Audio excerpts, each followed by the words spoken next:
Good evening friends, welcome to tricky Himachal YouTube channel. इस video में discussion करेंगे general science का मोस्ट इम्पोर्टेंट टॉपिक मेटल्स, मतलब कि धातुओं से रिलेटेड क्वेश्चन। इस वीडियो में आज हम डिस्कशन करेंगे। ये हमारी क्लास 2 है। क्लास 1 में आपको हेल्थ और न्यूट्रिशन से important more than 10 important question आपको करवाए गए थे। उसका लिंक आपको डिस्क्रिप्शन में मिल जाएगा, वहाँ से आप उस वीडियो को देख सकते हैं। इस वीडियो में मेटल से 30 मोस्ट इम्पोर्टेंट क्वेश्चन जो कि आपके डेफिनेटली एग्ज़ाम में आने के चांसेस काफ़ी रहते हैं, वो आपको करवाए जाएंगे। सारे के सारे क्वेश्चन आपके बेसिक लेवल एग्ज़ाम के लिए काफ़ी इंपॉर्टेंट है, like HP police, conductor, clerk और आने वाले जितने भी हमारे एचपी एग्ज़ाम है, चाहे वो आपका स्टोर कीपर का है, जूनियर असिस्टेंट का है, उन सभी एग्ज़ाम के लिए ये वीडियो आपके लिए काफ़ी इम्पोर्टेंट है। सो वीडियो अच्छी लगे तो ट्रिकी हिमाचल यूट्यूब चैनल को सब्सक्राइब करें और वीडियो को लाइक करें। सो चलिए वीडियो शुरू करते हैं। फर्स्ट क्वेश्चन है हमारा, दो या दो से अधिक तत्व एक निश्चित अनुपात में बनने वाला पदार्थ क्या कहलाता है। तो दो या दो से अगर अधिक हमारे पास तत्व हैं, मतलब कि एलिमेंट हैं, दो या दो से अधिक एलिमेंट हैं, अगर उनको एक फिक्स्ड रेशो में अगर उनको बनाया गया है तो उनसे जो बनने वाला पदार्थ है उसको क्या बोला जाता है, तो उसको बोला जाता है यौगिक। यौगिक का मतलब होता है हमारा मॉलिक्यूल्स। जो इंग्लिश मीडियम वाले हैं उनके लिए काफ़ी दिक्कत होती है हिंदी में, क्योंकि जनरल साइंस एक ऐसा टॉपिक है या तो हिंदी में समझ आता है या फिर इंग्लिश में आपको इजीली समझ आता है। तो मैं दोनों ही लैंग्वेज में कोशिश करूँगा कि आपको अंडरस्टैंडिंग हो। दो या दो से अधिक तत्व जो हैं जब एक फिक्स्ड रेशो में बनते हैं तो उनको जो है वो हम मॉलिक्यूल्स बोलते हैं। जैसे फॉर एग्जांपल है H2O। H2O जो है हमारा वाटर है जिसमें हाइड्रोजन के 2 हैं और ऑक्सीजन का 1 है। तो इसमें जो है एक फिक्स्ड है, मतलब कि हाइड्रोजन 2 है और एक जो है ये हमारा ऑक्सीजन का है, और दो हमारे पास हैं इसके element, one is the hydrogen and another is the oxygen. Then जब ये दोनों आपस में मिलाए जाते हैं तो इनसे जो बनता है यौगिक, मतलब कि मॉलिक्यूल्स। नेक्स्ट, सबसे अधिक मात्रा में पाया जाने वाला कार्बनिक यौगिक कौन सा है। तो सबसे ज़्यादा जो पाया जाता है कार्बनिक मॉलिक्यूल्स, उसका जो नाम है वो है हमारा सेलुलोज। मोस्ट इंपॉर्टेंट क्वेश्चन है आपका।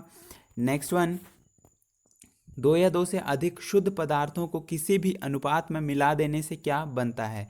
पहले जो है वो मैंने आपको बताया था किसी फिक्स्ड रेशो में, लेकिन अगर मैं अब फिक्स्ड रेशो को हटा देता हूँ और यहाँ पे मैंने बात की है पदार्थ की, वहाँ पे जो पीछे क्वेश्चन था उसमें मैंने एलिमेंट की बात की थी, वहाँ पे मैंने एलिमेंट की बात की थी और मैंने फिक्स्ड रेशो की बात की थी, फिक्स्ड रेशो की बात की थी। लेकिन यहाँ पे मैं पदार्थ की बात कर रहा हूँ। पदार्थ का मतलब होता है मैटर की बात कर रहा हूँ, और नॉट फिक्स्ड रेशो, मतलब कि कोई भी हमारा फिक्स्ड अनुपात नहीं है, नॉट फिक्स्ड रेशो। जब एलिमेंट को फिक्स्ड रेशो में मिलाया जाता है तब हम उसको यौगिक बोलते हैं, मतलब कि मॉलिक्यूल्स बोलते हैं। लेकिन जब मैटर को किसी अनदर फिक्स रेशो में मिलाया जाता है तब हम उसको बोलते हैं मिश्रण। काफ़ी क्लोज जो हैं हमारे ये काफ़ी आंसर रहते हैं, इन दोनों क्वेश्चन में काफ़ी कन्फ्यूज़न होती है। तो मैटर को जो है जब हम नॉन फिक्स रेशो में मिलाते हैं तो उससे जो है वो मिश्रण बनता है। जैसे फॉर एग्जांपल हमारे पास मिल्क है और वाटर है। मिल्क की क्वांटिटी कुछ हो सकती है और वाटर की क्वांटिटी भी कुछ हो सकती है। हमने एक गिलास में जो है वो दोनों को ऐड कर दिया, तो इसमें जो हमारा ये मिक्सचर बना इसको हम बोलते हैं मिश्रण। नेक्स्ट वन, ऐसे तत्व जिसमें धातु और अधातु दोनों के गुण पाए जाते हैं उन्हें क्या कहा जाता है। तो ऐसे हमारे कौन से तत्व हैं जिनमें धातु और अधातु दोनों के गुण पाए जाते हैं, मतलब कि मेटल के प्रॉपर्टीज़ भी पाई जाती हैं और नॉन मेटल की प्रॉपर्टीज़ भी पाई जाती हैं, तो उन्हें जो है वो उपधातु कहा जाता है। उपधातु का मतलब होता है मेटेलॉइड्स। मेटेलॉइड्स हमारे ऐसे एलिमेंट हैं जिसमें धातु और अधातु, मतलब कि मेटल और नॉन मेटल दोनों के ही गुण पाए जाते हैं। नेक्स्ट क्वेश्चन है, पदार्थ की अवस्थाएं कौन सी होती हैं। तो मोस्ट इंपॉर्टेंट कैटेगरी का आपका क्वेश्चन है। मोस्टली आर्मी जीडी के लिए ये क्वेश्चन इंपॉर्टेंट है, और आपका एचपी एसएससी में भी इसी टाइप के क्वेश्चन जो हैं वो पूछे जाते हैं। पदार्थ की अवस्थाएं कौन सी हैं? अगर मैं बात करता हूँ जो नॉन साइंस स्टूडेंट हैं, मतलब जिनको साइंस की उतनी समझ नहीं है, सिर्फ उनको पेपर क्रैक करना है, तो उनके लिए जो है वो पदार्थ की मुख्य अवस्थाएं हैं वो होती हैं 3। लेकिन जो हमारे साइंस के स्टूडेंट हैं उनको पता ही होगा कि जो पदार्थ की अवस्थाएं होती हैं, मतलब कि मैटर की फॉर्म्स होती हैं, वो टोटल 3 नहीं होती हैं, वो होती हैं हमारी 5। तो सबसे पहली जो है वो ठोस, मतलब कि सॉलिड। नेक्स्ट वन द्रव, मतलब कि liquid. Third one is the gas. Fourth one is the plasma. और फिफ्थ जो आती है उसको बोलते हैं बोस-आइंस्टाइन कंडेंसेशन। तो मुख्य अवस्थाएं जो होती हैं वो हमारी 3 हैं, लेकिन हम ऐसे बात करते हैं कि पदार्थ की अवस्थाएं टोटल कितनी होती हैं, तो वो है हमारे पास 5।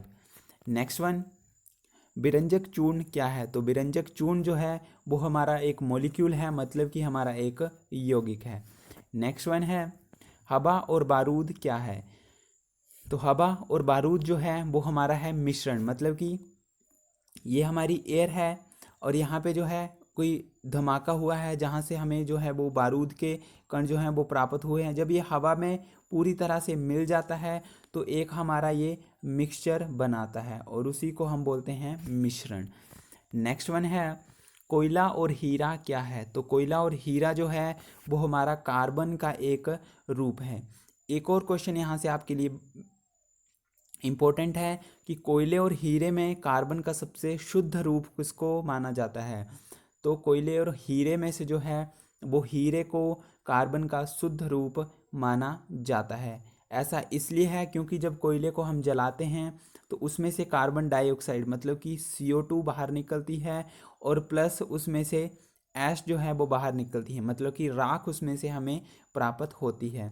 लेकिन जब हम हीरे को अप्रोक्सीमेटली, जहाँ तक मुझे पता है, 738 के आसपास जो है, इतना अगर हम उसको टेम्परेचर पे हीट करते हैं, ये करेक्ट वैल्यू नहीं है, 738 के आसपास ही कुछ ऐसी वैल्यू है, मोस्टली 750 आप ले सकते हैं।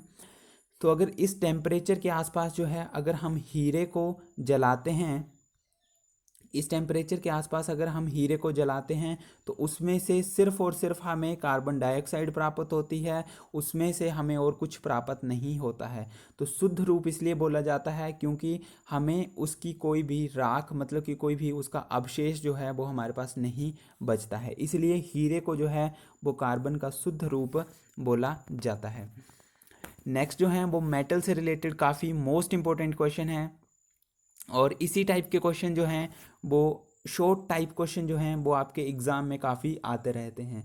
आप इसका जो है वो स्क्रीनशॉट ले सकते हैं, यहाँ से आप इसको डायरेक्ट लर्न कर सकते हैं। सबसे पहले है हमारा सबसे हल्की धातु। सबसे हल्की धातु जो है उसको बोला जाता है लिथियम। सबसे हल्की जो हमारी मेटल है उसको बोला जाता है लिथियम। लिथियम के सिंबल की बात करते हैं तो Li जो है वो इसका हमारा सिंबल होता है। नेक्स्ट वन है सबसे भारी धातु। तो सबसे भारी धातु को जो है उसको बोला जाता है ओस्मियम। ओस्मियम जो है वो सबसे भारी हमारी धातु है। नेक्स्ट वन सबसे सस्ती धातु, आप यहाँ पे लिख सकते हैं धातु को जो है वो मेटल बोला जाता है। सबसे सस्ती धातु मतलब कि सबसे लो कॉस्ट वाली जो हमारी मेटल है उसका नाम है लोहा। लोहे की बात करते हैं तो इसका जो सिंबल होता है वो होता है Fe। आयरन का जो सिंबल है वो होता है हमारा Fe। नेक्स्ट वन जो है वो है सबसे महंगी धातु। सबसे कॉस्टली जो हमारी मेटल है उसका नाम है प्लेटिनम। प्लेटिनम जो है वो हमारी सोने से भी काफ़ी महंगी धातु है। सबसे कठोर की बात करते हैं तो सबसे कठोर धातु जो है वो भी हमारी प्लेटिनम है। लेकिन सबसे कठोर पदार्थ की बात करते हैं तब हमारा आता है हमारा डायमंड, मतलब कि हीरा। नेक्स्ट वन, ब्लड में पाई जाने वाली धातु कौन सी है? तो हमारे खून में जो है वो लोहा धातु जो है वो पाई जाती है। नेक्स्ट वन, सबसे नरम धातु कौन सी है? मतलब कि सबसे मुलायम जो हमारी मेटल है उसका नाम है सोडियम। काफ़ी इंपॉर्टेंट ये आपके लिए शॉर्ट टाइप क्वेश्चन है। एकमात्र तरल धातु, जो हमारी एकमात्र तरल धातु है उसका नाम है पारा। काफ़ी इम्पोर्टेंट है। और पारा के अगर मैं बात करता हूँ इसके सिंबल की, तो पारा का सिंबल है Hg, जिसको हम मरकरी भी बोलते हैं, और थर्मामीटर में जो है वो इसका यूज़ होता है। एकमात्र हमारी तरल मेटल है। नेक्स्ट वन इज़ द विद्युत की सबसे अच्छी सुचालक धातु कौन सी है? तो विद्युत की जो सबसे अच्छी सुचालक धातु है, मतलब कि जो सबसे जल्दी कंडक्ट करती है और सबसे बेटर रिजल्ट देती है, उसका नाम है चांदी। और चांदी के सिंबल की बात करते हैं Ag जो है वो इसका केमिकल सिंबल है। और सिल्वर जो है वो विद्युत की सबसे अच्छी सुचालक धातु है। नेक्स्ट वन, जो सबसे कुचालक धातु, तो सबसे कुचालक धातु जो है विद्युत की, वो है हमारी शीशा। नॉर्मली जो हमारे खिड़कियों में शीशा होता है वो हमारा प्योर नहीं होता है, उसमें कुछ मिक्सचर ऐड किया है, लेकिन जो हमारा प्योर शीशा है वो हमारी धातु होती है, और ये हमारा विद्युत का कुचालक होता है, मतलब कि नॉन कंडक्टिंग हमारा मटेरियल है, मेटल है। सो इसके सिंबल की बात करते हैं, तो इसका जो सिंबल है वो है हमारा Pb। नेक्स्ट वन है अंधेरे में चमकने वाली धातु। तो अंधेरे में जो है वो सबसे अच्छी चमकने वाली धातु है, उसका नाम है रेडियम। सो काफ़ी इंपॉर्टेंट क्वेश्चन है ये, क्योंकि आपने देखा होगा जब आप अंधेरे में किसी सड़क से गुजरते हैं तो वहाँ पे जो सड़क के साथ में पट्टियाँ लगाई होती हैं या बैठने के लिए जो सीट है उनके ऊपर कुछ कलरफुल जो है रेड या येलो कलर का जो है कुछ मटेरियल उन्होंने लगाया होता है, ताकि वो अंधेरे में जब हमारी व्हीकल की लाइट उसके ऊपर पड़ती है तो वो चमकती है, जिससे हमें सड़क जो है वो ईजिली दिखाई देती है।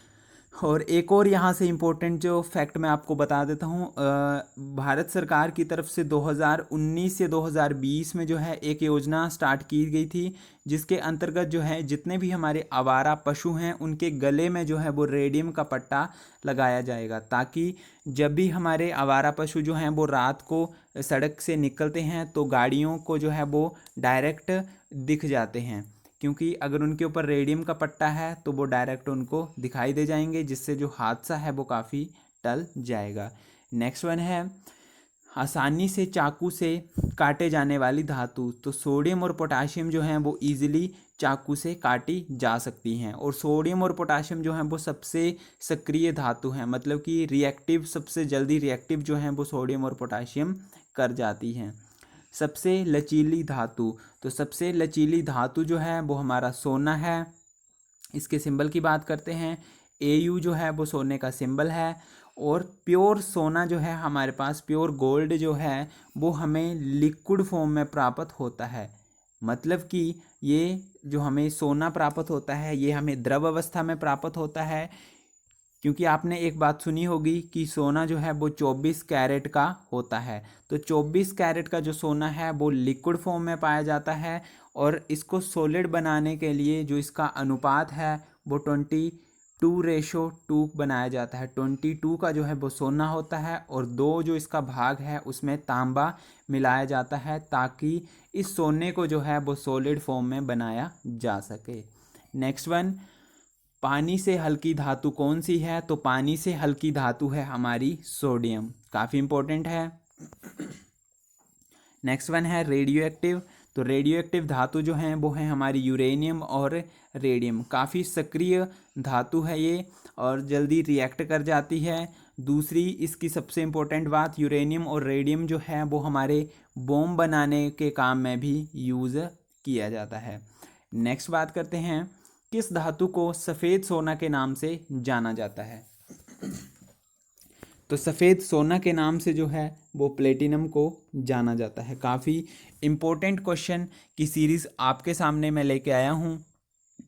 इसको जो है वो एडम उत्प्रेरक के नाम से भी जाना जाता है, मतलब कि सबसे जल्दी उत्प्रेरक, मतलब कि कैटालिस्ट की फॉर्म में भी हम प्लेटिनम को यूज़ कर सकते हैं। कैटालिस्ट या फिर उत्प्रेरक का काम होता है किसी रिएक्शन को जल्दी से जल्दी करवाना। जैसे फॉर एग्जांपल मैं आपको एक जनरल लैंग्वेज में इसका एग्जांपल बताता हूँ कैटालिस्ट का।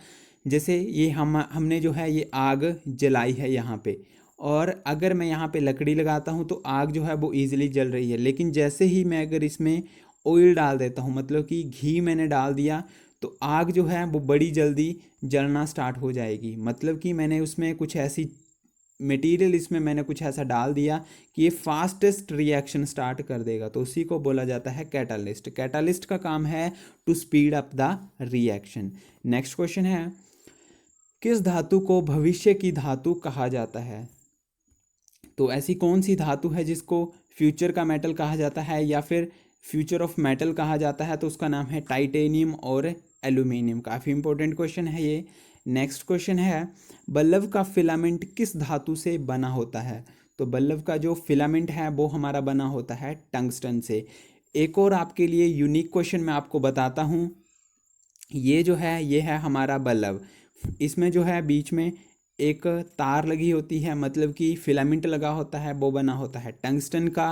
और यूनिक क्वेश्चन ये है कि ये जो बल्ब का बाहर का हिस्सा है, मतलब कि बाहर का जो कांच है, इसका मटेरियल कौन सा होता है? मतलब कि जो बल्ब का बाहर का कांच है वो किस मटेरियल से बना होता है? तो उस मटेरियल का नाम होता है फिलेंट कांच। फिलेंट कांच से जो है इसको बनाया जाता है। आपको कमेंट बॉक्स में बताना है कि बल्ब के अंदर तीन कौन सी मुख्य गैसें जो हैं भरी जाती हैं। मोस्टली हमें दो गैसें जो हैं वो पता हैं, लेकिन मैंने आपसे पूछा है कि तीन कौन सी गैसें जो हैं वो बल्ब के अंदर भरी जाती हैं। नेक्स्ट क्वेश्चन है, किस धातु को कैरोसिन में रखा जाता है? तो सोडियम हमारे पास धातु है जिसको कैरोसिन के ऑयल में रखा जाता है, मतलब कि मिट्टी के तेल में जो है वो कैरोसिन को रखा जाता है। लेकिन जब सोडियम हमारा हवा के कांटेक्ट में आता है, मतलब कि ऑक्सीजन के कांटेक्ट O2 के कांटेक्ट में आता है, तो ये आग पकड़ लेता है। नेक्स्ट क्वेश्चन है, वायुयान और रॉकेट बनाने के लिए कौन सी धातु उपयोग की जाती है? तो जो हमारे हवाई जहाज़ हैं उनको बनाने के लिए जो है वो एल्यूमिनियम का यूज़ किया जाता है। काफ़ी इंपॉर्टेंट क्वेश्चन है। और एल्यूमिनियम को जो है वो भविष्य की धातु भी कहा जाता है। नेक्स्ट क्वेश्चन है, यातायात से भरी सड़कों में वायु से स्वास्थ्य को हानि पहुंचाने वाली धातु कौन सी है? काफ़ी अलग सा क्वेश्चन है, काफ़ी इम्पोर्टेंट कैटेगरी का क्वेश्चन है ये आपके लिए, क्योंकि मोस्टली यहाँ पे हम ऑप्शन में थोड़ा सा कंफ्यूज हो जाते हैं। क्योंकि यातायात से भरी सड़कों में वायु से स्वास्थ्य को हानि पहुंचाने वाली धातु, मतलब कि जो हमारा व्हीकल चले हैं वहाँ पे उनमें ऐसी कौन सी धातु है जो डायरेक्ट वायु के कांटेक्ट में आती है और हमारे हेल्थ को जो है वो नुकसान पहुंचाती है? तो आपको पता होगा जितने भी हमारे व्हीकल हैं उसमें सबसे ज़्यादा यूज़ होता है लोहा, और वायु हमारे पास सभी जगह है, तो वायु से कांटेक्ट में होके ये हमारे शरीर को जो है वो हानि पहुंचाती है। नेक्स्ट क्वेश्चन है, सेब में कौन सी धातु पाई जाती है? तो एप्पल में जो है वो लोहा जो है वो पाया जाता है, मतलब कि आयरन इसमें पाया जाता है, और Fe जो है वो इसका सिंबल है। आपको कमेंट बॉक्स में बताना है कि अगर हमारे पास आयरन की कमी हो जाती है तो स्कूलों में जो गोलियां दी जाती थी, आयरन की गोलियां जो वहाँ पे स्कूलों में दी जाती थी, उनका नाम क्या था? उनका नाम क्या था? आयरन की जो गोलियां वो दी जाती हैं आयरन की कमी को पूरा करने के लिए, उनका नाम क्या था? आपको ये कमेंट बॉक्स में बताना है। नेक्स्ट क्वेश्चन है, जंग लगने से लोहे का वजन होता है। तो जंग जब लोहे में लग जाता है तो उसका वजन जो है वो बढ़ता है। मोस्टली यहाँ पे थोड़े से बच्चे कंफ्यूज हो जाते हैं, घटता है बढ़ता है, तो ज़्यादातर जो हैं वो घटने का टिक जो है वो लगा देते हैं। लेकिन यहाँ पे आपको याद रखना, लोहे के ऊपर जो है वो जंग की एक और लेयर जो है उसके ऊपर वो चढ़ जाती है, तो इसी कारण से जो है वो लोहे का वजन जो है वो बढ़ जाता है। नेक्स्ट क्वेश्चन है, लोहे को जंग से बचाने के लिए किस धातु का उपयोग किया जाता है? मोस्टली आपने देखा होगा कि लोहे में अगर जंग लग जाता है तो उसके ऊपर जो है हम क्या कर देते हैं, पेंट कर देते हैं। उसके ऊपर पेंट कर देते हैं, मतलब कि उसके ऊपर हम लेयर चढ़ा देते हैं, जिस कारण से लोहे को जंग से बचाया जा सकता है। लेकिन हम यहाँ पे बात कर रहे हैं धातु की, तो धातु जो है उसका नाम है जिंक, और जिंक का जो सिंबल है वो होता है हमारा Zn। और मोस्ट इम्पॉर्टेंट बात, जो हमारे पेंट्स होते हैं, जो घरों में पेंट किए जाते हैं या लोहे के ऊपर या गाड़ियों के ऊपर पेंट किए जाते हैं, उसमें जो है वो हमारा जिंक यूज़ होता है। उसमें जो है वो जिंक के नैनो पार्टिकल फॉर्म जो है वो उसमें डाली होती है।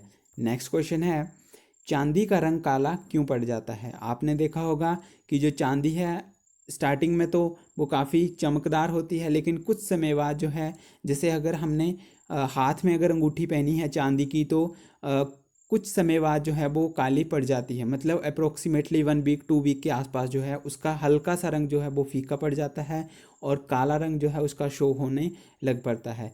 तो ये होता है वायुमंडल में उपस्थित सल्फर डाइऑक्साइड के प्रभाव से, मतलब कि SO2 के प्रभाव से। नेक्स्ट क्वेश्चन है, सोने के आभूषण बनाकर उसमें कौन सी धातु मिलाई जाती है? ये मैंने आपको पहले ही बता दिया है कि सोना जो है वो 24 कैरेट का होता है, जो कि प्योर लिक्विड फॉर्म में हमारे पास होता है, और इसको सॉलिड बनाने के लिए 22:2 या फिर हम 20:4 का भी यूज़ करते हैं। ये वेरी करता है हमारे डिफरेंट डिफरेंट यूज़ के ऊपर कि आपको किस टाइप का जो है वो सोना चाहिए, काफ़ी हार्ड चाहिए, काफ़ी सॉफ्ट चाहिए। तो उसमें जो है वो सॉलिड फॉर्म बनाने के लिए उसमें तांबे का यूज़ किया जाता है, मतलब कि कॉपर का यूज़ जो है उसमें किया जाता है। नेक्स्ट क्वेश्चन है, धातु की चायदानियों में लकड़ी के हैंडल क्यों लगे होते हैं? काफ़ी इजी क्वेश्चन है। तो जो धातु की चायदानियाँ हैं, मतलब कि चाय बनाने के लिए जो हम बर्तन यूज़ करते हैं उसमें जो हैंडल लगा होता है वो मोस्टली अभी जो है लेटेस्ट की अगर बात करते हैं तो उसमें लकड़ी को छोड़कर प्लास्टिक का यूज़ होता है, क्योंकि लकड़ी और प्लास्टिक जो हैं वो ऊष्मा की कुचालक होती हैं, मतलब कि हीट की कुचालक होती हैं, उसमें हीट पास नहीं होती है। नेक्स्ट क्वेश्चन है, मोबाइल फ़ोन की बैटरी में कौन सी धातु उपयोग में लाई जाती है? काफ़ी इंपॉर्टेंट क्वेश्चन है। इसका मैं आपको एक सबसे इम्पोर्टेंट फैक्ट बताऊंगा।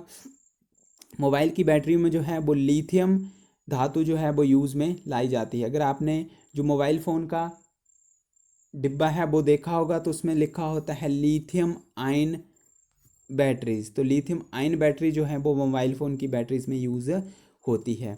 इसका इम्पोर्टेंट फैक्ट ये है कि अभी 2 या 3 साल पहले, मुझे डेट एक्यूरेट याद नहीं है, 2018 या 17 के आसपास जो है वो लिथियम आयन बैटरी जिन साइंटिस्टों ने इन्वेंट की थी उनको नोबेल प्राइज़ से सम्मानित किया गया है। ऐसा इसलिए हुआ है क्योंकि आज की दुनिया में जो है वो आपने देखा होगा, जो हमारे सेल हैं उनका, ये जो घड़ी वाले सेल होते थे उनका काम जो है वो मोस्टली अब धीरे धीरे कम हो रहा है, और लिथियम आयन बैटरी जो हैं उनका यूज़ ज़्यादा से ज़्यादा हो रहा है। इसलिए इनको जो है वो काफ़ी एडवांस फॉर्म जो है वो बैटरी की माना जाता है। ये रिचार्जेबल होती हैं और एक जगह से दूसरी जगह इजीली ले जाया जा सकता है। तो काफ़ी अच्छी इन्वेंट उन साइंटिस्टों को उनकी थी, और 2017 या 18 के आसपास जो है उनको इनकी इन्वेंशन के लिए पूरी दुनिया का सबसे बड़ा जो पुरस्कार है नोबेल पुरस्कार से नवाजा गया था। नेक्स्ट क्वेश्चन है, आतिशबाजी में हरा रंग किसकी उपस्थिति के कारण होता है? तो आपने देखा होगा जब भी आतिशबाजी होती है, पटाखे होते हैं, तो उसमें हरा और लाल रंग जो है वो पटाखों से मुख्य रूप से निकलता है। तो उसमें जो है वो केमिकल डाला होता है। तो हरा रंग जो है वो बेरियम के कारण होता है, और लाल रंग जो है वो हमारा स्ट्रोंशियम के कारण होता है। तो लाल रंग जो है वो हमारा होता है स्ट्रोंशियम के कारण। नेक्स्ट वन है, उर्वरकों के निर्माण में कौन सा तत्व प्रयोग में लाया जाता है? तो जो हमारे फर्टिलाइज़र हैं, मतलब कि जो हम कनक या धान गेहूं के लिए जो हम उर्वरक यूज़ करते हैं, जो खाद हम यूज़ करते हैं, जो हम बाज़ार से लेके आते हैं, उनमें कौन सा तत्व यूज़ में लाया होता है? तो उसका नाम है पोटाशियम। और पोटाशियम की वजह से ही जो है उसमें कुछ अलग सी गंध जो है वो हमें महसूस होती है। नेक्स्ट क्वेश्चन और लास्ट क्वेश्चन है इस वीडियो का, काफ़ी मोस्ट इंपॉर्टेंट क्वेश्चन सीरीज रही है आपकी ये। प्याज और लहसुन में गंध किस तत्व की उपस्थिति के कारण होता है? तो प्याज और लहसुन में गंध जो है, यहाँ पे मैंने पूछा है किस तत्व की उपस्थिति, तो उसमें क्या होता है, हमारा पोटाशियम होता है, जिसकी वजह से जो है प्याज और लहसुन में तीखी गंध जो है वो आती है। और अगर बात करता हूँ प्याज और लहसुन में रंग जो है वो किस कारण उनका लाल या फिर येलोइश कलर का जो रंग है ये आपको बताना है। उसमें जो है वो कौन सा पिगमेंट जो है वो उसमें होता है जिसकी वजह से उनका रंग जो है लाल या फिर येलोइश कलर का, पीला कलर का जो उसमें रंग है वो आता है। सो अगर आपको हमारी ये वीडियो अच्छी लगी तो वीडियो को लाइक करें, शेयर करें और ट्रिकी हिमाचल यूट्यूब चैनल को सब्सक्राइब करें। धन्यवाद। जय हिंद, जय भारत।